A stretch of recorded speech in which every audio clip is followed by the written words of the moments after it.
punya bangsa yang berbeda-beda bersatu dalam satu negara, maka kemudian kita memilih Pancasila. Kenapa Pancasila? Itu adalah kompromi beberapa bangsa menjadi satu negara. Arab itu satu bangsa dipikul beberapa negara. Eropa itu satu bangsa dipikul beberapa negara. Lah Indonesia puluhan bangsa dipikul satu negara. Inilah prototipe perbedaan di dunia. Kalau kemudian di Arab gak bisa mempersatukan antar suku, sebenarnya adalah bukan sesuatu yang sulit bagi Indonesia.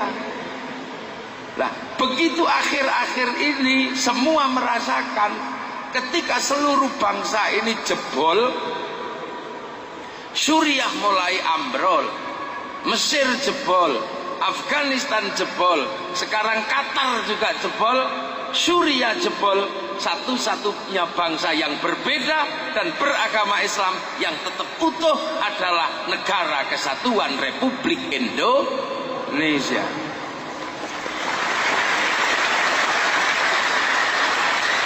Ini yang kita punya. Ini yang kita punya. Maka seluruh dunia bertanya, bagaimana cara merukunkan Indonesia? Di tahun 60 seluruh dunia bertanya, dijawab oleh Bung Karno. Tahun 60 ketika terjadi perang dingin antara Soviet sama Amerika. Di perang dingin terjadi di mana-mana. Ketika Bung Karno bisa menyatukan bangsa Indonesia, Bung Karno dielulukan di semua tempat. Datang kemanapun semua menyebut Bung Karno. Bung Karno tidak pernah dihinakan oleh bangsa lain, tapi hari ini dihinakan oleh anak-anak bangsa Indonesia yang sudah diperjuangkan oleh Bung Karno. Bung Karno datang kemanapun selalu dihargai karena Bung Karno mampu menyatukan perbedaan bangsa yang ada di Indonesia. Maka di tahun 60 dalam sidang tahunan PBB, satu-satunya presiden yang berani berbicara Al-Quran di sidang tahunan hanyalah Bung Karno. Apa kata Bung Karno? Saya hari ini memimpin bangsa Indonesia. Bangsa Indonesia kita pimpin dengan cara kami. Kami tidak mau ikut blok Soviet, kami tidak ikut blok Amerika. Karena blok Soviet dan blok Amerika hari ini mendalangi perang dingin di semua negara. Bangsa yang mendalangi perang dingin bukan bangsa yang baik. Berarti bangsa yang tidak baik karena falsafahnya tidak baik.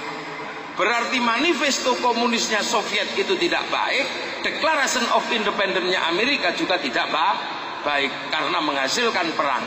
Kami di Indonesia, kalau kalian bertanya kenapa bersatu, karena kami punya Pancasila. Di negeri kami berlaku hukum sebagaimana disampaikan dalam Al-Quran, ya ayuhan nas inna khalaqnakum min dzakarin wa untha wa ja'alnakum syu'uban wa qabaila lita'arafu. Sekali-sekalinya bergema ayat Al-Quran di sidang tahunan PBB, dan hanya sekali itu sampai hari ini belum pernah terjadi lagi. Dan itu Bung Karno, pendiri bangsa Indonesia.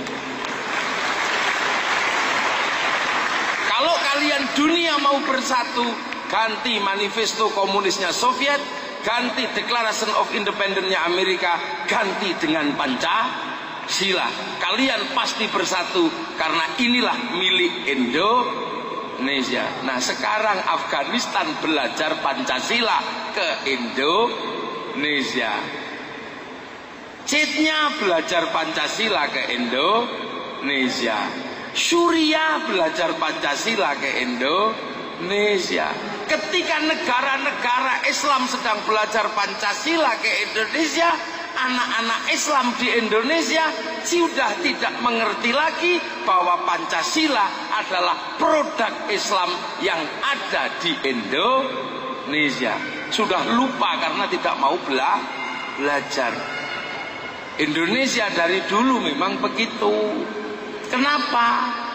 Karena Indonesia harus dicetak menjadi baladan aminan, negara yang aman. Negara yang aman adalah negara yang tidak menyelisihi budaya masyarakatnya. Maka yang ditempuh oleh para pendiri bangsa dan oleh awal-awal bangsa Indonesia berdiri, Islamnya juga tidak menyelisihi budaya. Allah, ini tidak sesuai dengan budaya Indonesia. Nama itu tidak cocok. Karena orang Indonesia sudah mengenal nama pangeran. Maka oleh para ulama, daripada nanti ribut tercipta sebuah bangsa yang kacau, maka ditempuhlah jalan Allah, diganti nama pangeran atau Tuhan. Sholat menggunakan bahasa lokal sembahyang. Syekhun ustadzun menggunakan bahasa lokal namanya kiai. Tilmidun muridun bahasa lokal namanya santri. Semua menggunakan bahasa lokal. Kenapa? Karena tujuan utamanya adalah membentuk baladan aminan. Baladan aminan tidak boleh menyelisihi sebuah bangsa. Sampai sekarang orang sudah lupa bahwa kiai itu aslinya dulu adalah nama tombak, juga nama kerbau sekti. Sekarang orang taunya bahwa kiai adalah ulama. Dulu manggil sholat itu pakai beduk. Awal-awal beduk dipakai orang mencibir karena beduk adalah alat untuk memanggil perang. Kalau sudah ada beduk berarti tabuhan perang disiapkan. Para kiai ngambil beduk untuk sholat, dicibir. Perang begitu aja kok pakai beduk, itu perang apa? Wong cuman gini, ya perang melawan hawa nafsu, ini itu. Tapi kehebatan para ulama, sekarang orang lupa bahwa beduk adalah alat memanggil perang. Di Indonesia taunya bahwa beduk adalah alat manggil sholat. Kalau ting ting ting bakul so tahunya sudah. Ini takeover kebudayaan. Dulu sembahyang adalah nyembah sang hyang. Hyang apa saja. Ketika sholat dikasih nama sembahyang, dicibir.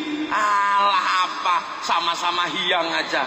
Tapi orang lupa 500 tahun berikutnya sembahyang sudah dilupakan nyembah sang hyang, tapi sembahyang adalah makna sholat.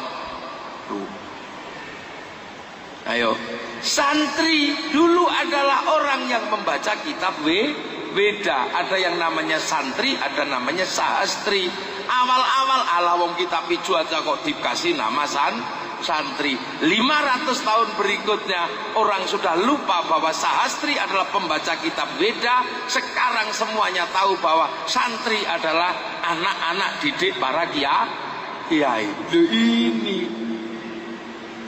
akhirnya landai, tenang, tercipta sebuah bangsa.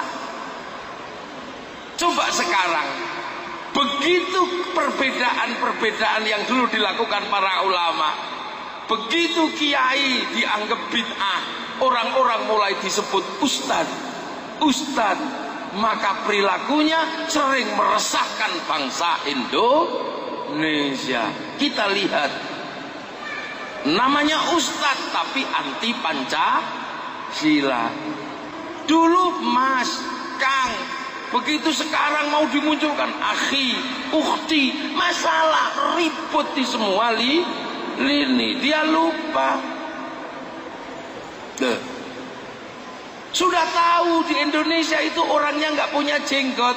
Mbah Hasyim Asy'ari tidak berjenggot. Kenapa? Karena jenggot itu dulu untuk menyelisihi orang Majusi dan Yahudi. Lah di sini nggak ada Majusi, nggak ada Yahudi, yang kamu selisihi apa? Maka kalau mau berjenggot aja.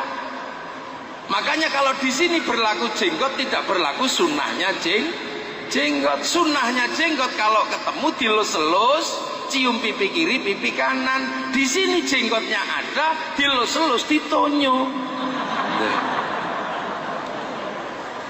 Jadi perilaku jenggotnya ada, perilaku berjenggotnya tidak dipakai. Celana cingkrang dulu untuk menyelisihi orang Romawi. Sebab orang Romawi kalau kaya, jubahnya itu bermeter-meter ke belakang. Terus nanti kalau dia jalan ada yang bawain jubahnya. Ini simbol apa? Kekayaan dan kesombongan. Nah, ketika di pasar agar kaum muslimin berbeda, maka disuruh motong jubah agak tinggi biar nggak sombong. Lah di sini karena tidak ada yang diselisihi, maka tidak berlaku hukum tidak sombong bagi yang cingkrang. Maka semakin cingkrang semakin sombong. Ini di Indonesia kebalik, karena nggak ada yang diselisihi. Nggak ada yang diselisihi. Ini namanya perjalanan sebuah bangsa. Nggak berlaku di sini. Kalaupun kamu mau pakai, tapi jangan olok-olok yang lain. Nah, ini butuh apa? Butuh penyelaman. Agar tidak menyelisihi, maka Islam dihadirkan dengan bahasa-bahasa lokal. Maka kalau qul huwallahu ahad dihadirkan di Indonesia, pasti akan berbenturan dengan Allahnya bangsa yang berbeda. Maka qul huwallahu ahad dibahasakan dengan bahasa ketuhanan yang Maha Esa.